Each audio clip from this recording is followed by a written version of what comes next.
Hi guys, good morning. তোমার সামনে আবার চলে আসলাম ছোট্ট মিনি ব্লগ নিয়ে। তো আজকে ছট পূজা, সেই উপলক্ষে আজকে এখানে ভিডিও একটা মিনি ব্লগ বানানো হয়েছে। তো তোমরা সবাই দেখতে থাকো, ভিডিওটা দেখতে অনেক ভালো লাগবো। তো আশা করি তোমরা সবাই কেমন আছো। তো হয়তো তোমরা ভালো আছো, আমিও তোমাদের আশীর্বাদে ভালো আছি। তো তোমরা দেখতে থাকো যে আজকে আমাদের ভিডিওটা অনেক ইন্টারেস্টেড লাগবে, তো দেখো ভালো লাগবে। তো তোমরা দেখতে থাকো। এটা ফার্স্ট টাইম তোমাদেরকে মন্দির দেখাইতেছি। দেখো তো মন্দিরটা কী সুন্দর বানাইছে। মন্দিরটা কাপড় দিয়ে বানাইছে, কিন্তু কি সুন্দর বানাইছে গো।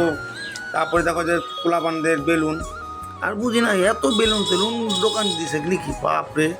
অনেক বেলুন দোকান, গুটকা দোকান। আমি দেখতেছি বেলুনের থেকে মনে যে পান গুটকা সুপারি এগুলোই বেশি। কেন মানুষে পোলাপানের জন্য বেলুন কয়টা কিনবো আর। তো এগুলো সব দোকান বেশি। তো মন্দিরে দেখে তোমাদের ভালো লাগছে, তোমরা কমেন্টে অবশ্যই জানাই দিবা যে মন্দিরে তোমাদের কাছে কেমন লাগছে। আর এদিক দিয়ে আমাদের সূর্য উদয় হবে। দেখো তো আকাশটা কীরকম। একটা গাইস কথা বলতেছিলাম যে আমি যখন বেড়াইছিলাম তখন পুরা অন্ধকার ছিল, পুরা অন্ধকার।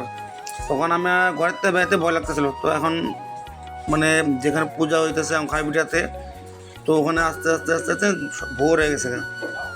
কিন্তু সূর্যটা এখনো উদয় হয় নাই। এই দেখো তো বাচ্চা বলে আমাদের কী সুন্দর খেলার জিনিস। দেখো তো আমার তো বাচ্চা মনে খেলার জিনিসটা খুবই পছন্দ, খুবই ভালো লাগে আমার। তোমাদের কাছে কেমন লাগে জানি না, হয়তো তোমার কমেন্টে অবশ্যই জানিয়ে দিও। তো তো এদিকে দেখো সবাই ধূপকাঠি প্রদীপ হাতে নিয়ে দাঁড়িয়ে আছে, জলের মধ্যে দাঁড়িয়ে আছে, কী সুন্দর করে দাঁড়িয়ে আছে। সূর্য উদয় হবো তো পূজা স্টার্ট হবো। দেখো তো সব দিক দিয়ে মানুষজন দাঁড়িয়ে আছে। তো আমিও গেছিলাম ভিড়ের মাঝখানে, এই থাকা যায় না গো, ধাক্কা ধাক্কি। তো তারপর ভাবলাম যে ভাইদেরকে বললাম যে চলো একটা ছোট একটা মিনি ব্লগ বানাই। এদিকে তোমাদেরকে জুম করে দেখাবো যে সূর্য উদয় কীভাবে হয়, একটু একটু দেখা যায়।